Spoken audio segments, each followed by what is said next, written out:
کہ جب تک کسی چیز میں کمپٹیشن نہیں ہوتا آدمی میں جوش پیدا نہیں ہوتا. دیکھو یہ جو آج دولت کے پیچھے بھاگ رہے ہیں, یہ اس لیے نہیں کہ ہماری ضرورتیں پوری نہیں ہو رہی. ضرورت تو اتنی نہیں ہے جتنا کمانے کی فکر کی جا رہی ہے. کیا پہن لے گا, کون سی گاڑی میں سفر کر لے گا. ہمارے سیاست دانوں کے پاس جتنی دولت ہے تو مجھے بتاؤ کیا کھاتے وہ ہم سے اچھا ہے کیا؟ یہی کھا رہے ہیں, یہی پہن رہے ہیں, زیادہ زیادہ کون سی گاڑی میں گھوم لیں گے تو کتنی لگژری ہوگی وہ. لیکن پھر بھی ہوس کیوں ہوتی ہے مقابلے میں. ہمارے ایک دوست نے ایک واقعہ سنایا. ایک عیسائی آدمی تھا کراچی کا, بہت بڑا تاجر, کیونکہ عیسائی تھا ظاہر اب مذہب تو ختم ہی ہو گیا ہے, ایتھیسٹ ہی بن چکے ہیں تقریباً. تو اس کو کوئی ایسی بیماری ہو گئی کہ ڈاکٹروں نے کہہ دیا اب ان کا انا للہ ہونے والا ہے. تو موت سے چند دن پہلے اس نے اپنے دوستوں کو بلایا. یہ ہے کمپٹیشن کو سمجھانے کے لیے میں بتا رہا ہوں آپ.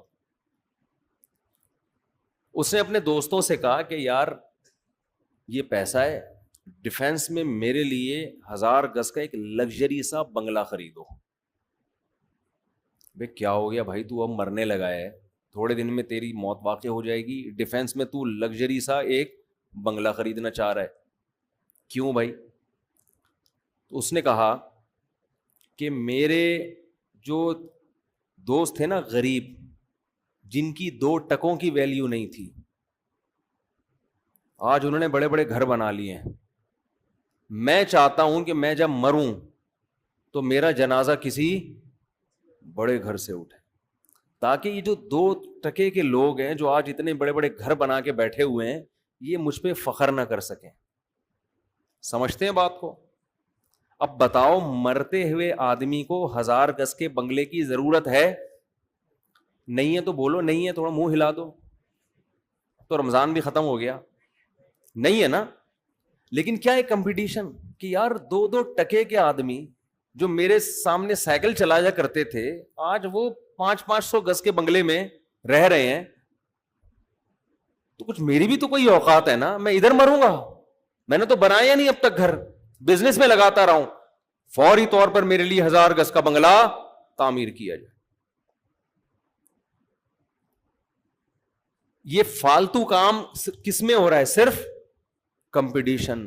یہ انسان کی نیچر ہے, یہ انسان کی فطرت. دیکھو بچوں کو آپ کسی بچے کو بولو بھاگو, وہ نہیں بھاگے گا. لیکن 2 بچوں کو ریس لگواؤ, وہ ایسا بھاگے گا نا, ہو سکتا ہے کلا بازی کھا کے گر جائے, وہ دوسرے سے آگے نکلنے کی کوشش میں بھاگے گا. پوری دنیا اسی کمپٹیشن پہ ہی چل رہی ہے, تقابل پہ ہی چل رہی ہے. تبھی قرآن نے یہ نہیں کہا کہ جنت کی طرف دوڑو, قرآن نے کہا ایک دوسرے سے دوڑ میں مقابلہ کرو. اب ہوتا کیا ہے دنیا میں, دوڑ کے بہت سارے میدان ہیں, آپ نے دوڑنا, یہ تو نیچر ہے. جب تک آپ کسی سے مقابلے میں نہیں دوڑو گے تو آپ کی دم میں آگ نہیں لگے گی. دم میں آگ والے تو پرانا ہو گیا, کچھ نئے لوگ بھی آ جاتے ہیں نا, تو ان کے لیے جلدی جلدی سنا. اب جو میں بار بار جو چیزیں سناتا ہوں میں فارورڈ کر کے سناتا ہوں, سوائے شادیوں کے, وہ میں اسی اسٹائل سے تجوید کے ساتھ, ٹھیک ہے نا. یہ جو بعض چیزیں ہیں نا میں بہت جلدی اسپیڈ سے سنا دیتا ہوں. تو یہ ایک اشکال ہو سکتا تھا نا کہ وہ تو پورے توجہ کے ساتھ ایکسپریشن کے ساتھ, تو میں اعتراف کر رہا ہوں توجہ کے ساتھ میں تو آنے دینا, اتنا تو اس پہ کلپ نہیں بن سکتا اتنی سی بات پہ, ٹھیک ہے نا.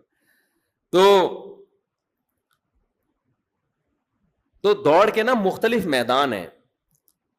اب دیکھو یہ جو بندہ موت کے وقت اس نے کہا 1000 گز کا بنگلہ, اس نے ساری زندگی پیسہ کمانے کے علاوہ کوئی کام نہیں کیا, تو اس نے دوڑ کا میدان کس کو بنا لیا؟ اس نے دوڑ کا میدان دولت کو بنا لیا.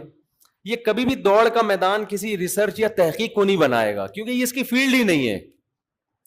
اس کو اس پہ حسرت نہیں ہوگی کہ فلاں میرا 2 ٹکے کا آدمی اتنا بڑا ڈاکٹر کیوں بن گیا. تو بن گیا بھائی, ہماری یہ فیلڈ ہی نہیں ہے, ہم نے اس چیز کو دوڑ کا میدان بنایا ہی نہیں. اس کو مجھ پر یہ اعتراض بھی نہیں ہوگا مولوی نے اتنی شادیاں کیوں کر لی, کیا خیال ہے, کیونکہ اس کا یہ دوڑ کا میدان, وہ کہا بھائی جتنی مرضی کر, ہمارے یہاں تو ایک کا سسٹم چل رہا ہے. مثال تو دی جا سکتی ہے نا. اس سے پتہ ہوتا کیا, میں دیکھتا ہوں جب بھی کوئی آتے ہیں ایک دم آپ کھلکھلا جاتے ہیں, جیسے کسی نے نیمبو چٹا دیا ہو, سستی دور ہو جاتی ہے آپ لوگوں. دوڑ کے لیے بہت سارے میدان, باڈی بلڈر جو دوڑ کا میدان بناتے ہیں وہ کس کو, فزیکل فٹنس کو, مسلس کو, وہ دکھا رہے ہوتے ہیں میرا اتنا بڑا اسپیڈ بریکر ہے, وہ کہتے ہیں ہم نے تو پورا K2 کا پہاڑ پالا ہوا ہے یہاں پہ, وہ کہہ رہے دیکھو یہ ماؤنٹ ایوریسٹ, اس پہ کوئی چڑھ کے نہیں دکھا سکتا. ان کے مقابلے کس میں ہو رہے ہیں, یہ جو دوڑنے کا مقابلہ کر رہے ہیں, وہ دوڑنے کا مقابلے میں کہ کون پہلے اس لائن کو کراس کرے گا, کوئی کار ریسنگ کے مقابلے میں, کوئی کرکٹ کے مقابلے میں, یہ اتنا بڑا پلیئر, لوگ مقابلہ کر رہے ہوتے ہیں نا یار وہ اچھا بیٹسمین ہے یا اس سے زیادہ اچھا بیٹسمین تو وہ ہے. اب بیٹسمین کو اس سے کوئی غرض نہیں کہ کوئی سائنسدان خلا میں پہنچائے یا چاند پہ پہنچائے, وہ کہہ رہے یہ میری فیلڈ ہے ہی نہیں. اس کو نہ اس سے جیلسی ہوگی, نہ حسد ہوگا, نہ رشک آئے گا اس کے اوپر کہ ہائے کتنا عظیم سائنسدان. وہ کہے گا وہ یار وہ کتنا عظیم بیٹسمین نے آخری بال پہ چھکا مار دیا اور ہم پہلی بال پہ آؤٹ ہو گئے. تو ہر آدمی کا ایک میدان ہوتا ہے, اس میں وہ مقابلہ کرتا ہے, اس کے علاوہ میدان کی اس کو پرواہ نہیں ہوتی. اور وہ میدان ہر آدمی خود سیلیکٹ کرتا ہے اپنی, جب زندگی کا کہ کیریئر کا آغاز کرتا ہے نا, اس میں کس میدان میں دوڑنا ہے یہ سلیکشن انسان کی خود سے ہوتی ہے. آپ نے میٹرک کرنے کے بعد اگر آپ ایف ایس سی کیا اور ایف ایس سی کے بعد آپ کا ارادہ ہے میڈیکل کالج میں جانے کا, تو آپ دوڑ کا میدان خود سیلیکٹ کر رہے ہو کہ میں نے میڈیکل کی فیلڈ میں دوسرے ڈاکٹروں سے آگے نکلنا ہے, یہ خود سیلیکٹ کر رہے ہو نا آپ. آپ اگر اکاؤنٹس کی فیلڈ میں جا رہے ہو تو اب آپ کو ڈاکٹروں کے آگے بڑھنے سے کوئی تکلیف بولو نہیں ہوگی. اللہ ہمیں بتا رہے کہ ان میدانوں میں سے کوئی میدان بھی اس قابل نہیں ہے کہ اس کو دوڑ کا میدان بنایا جائے, مقابلے کا میدان بنایا جائے, کیونکہ ان مقابلوں میں آپ جیتنے کے بعد بھی ناکام اور ناکام ہونے کے بعد تو ویسے ہی ناکام. آپ بہت اچھے ڈاکٹر بن گئے تو مرو گے تو ختم نا, اور کوئی اچھا نہیں بنا تو مر کے کیا ہو گیا, وہ بھی ختم, مٹی ہو کے کیا ہو گئے, ختم. تو اصل میدان آپ نے کس کو بنانا ہے, قرآن کہہ رہا ہے آخرت کو. اب آپ پوچھ سکتے ہیں کہ اللہ میڈیکل سائنس کا میدان تو ہمیں نظر آتا ہے, یہ والا میدان ہے بھائی, ہم نے ڈاکٹر بننا ہے فلاں سے بھی آگے نکل جانا ہے, ہم نے حکیم بننا ہے تو فلاں سے بھی کو بھی کراس کر دینا ہے, ہم نے باڈی بلڈر بننا ہے تو وہ ایک ہے جو جس کے اسپیڈ بریکر بہت بڑے بڑے بن چکے ہیں تو ہم K2 کی پہاڑیاں بنا لیں گے. تو یہاں تو میدان سمجھ میں آتا ہے نا, کیا ہو گیا. تو آخرت کا میدان کون سا میدان ہے بھائی, اگر ہے تو اللہ ہمیں بتا دے تو ہم چاہو اس میں آگے جائیں گے. تو اللہ نے بتایا کہ وہ میدان کوئی سلیکٹڈ میدان نہیں ہے, انہی میدانوں میں سے کسی بھی میدان کو سلیکٹ کرو اور نیت کیا کر لو, آخرت کی. تو وہ کون سا میدان بن جائے گا, بولتے کیوں نہیں, آخرت بن جائے. اتنی سی بات ہے جو پبلک کی سمجھ میں نہیں آ رہی. یہ قرآن کہہ رہا ہے, یہ پبلک کی سمجھ میں آ نہیں رہی. اتنی سی بات کتنا آسان کر دیا بھائی. اس کا فائدہ یہ ہوگا کہ آپ ہار بھی گئے تو اللہ کی نظر میں جیت گئے, سمجھتے ہو نا. دوسرا فائدہ یہ ہوگا آپ کبھی غلط چیز کو ہدف نہیں بناؤ. مثال کے طور فلم انڈسٹری میں آپ اللہ کے لیے آگے بڑھنے کی کوشش نہیں کرو گے کہ یار وہ اتنا بڑا ہیرو بن گیا تو میں جنت کے حصول کے لیے اس سے بھی بڑا ہیرو بن کے دکھاؤں گا. تو بھائی ہیرو بننے سے اللہ خوش, ڈاکٹر بننے سے تو ہو جائے گا کہ تو لوگوں کی زندگیاں بچائے گا, ہیرو بننے سے اللہ خوش نہیں ہوگا.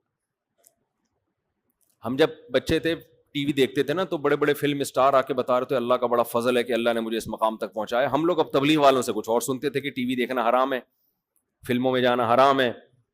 ہم کہتے تھے یار یہ عجیب قسم کا آدمی, ایک تو گناہ بھی کر رہا ہے, ہمیں بھی گناہ گار کر رہا ہے.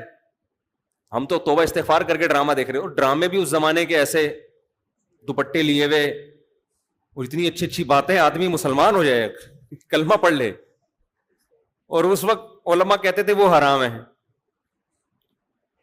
حیرت, یعنی کتنا زمانہ چینج ہو گیا ہے نا. تو ہمارے ایک دوست نے پرانے زمانے کے ڈرامے کا کلپ دکھایا 83 کا، وہ دوست بھی یہاں بیٹھے ہوئے ہیں.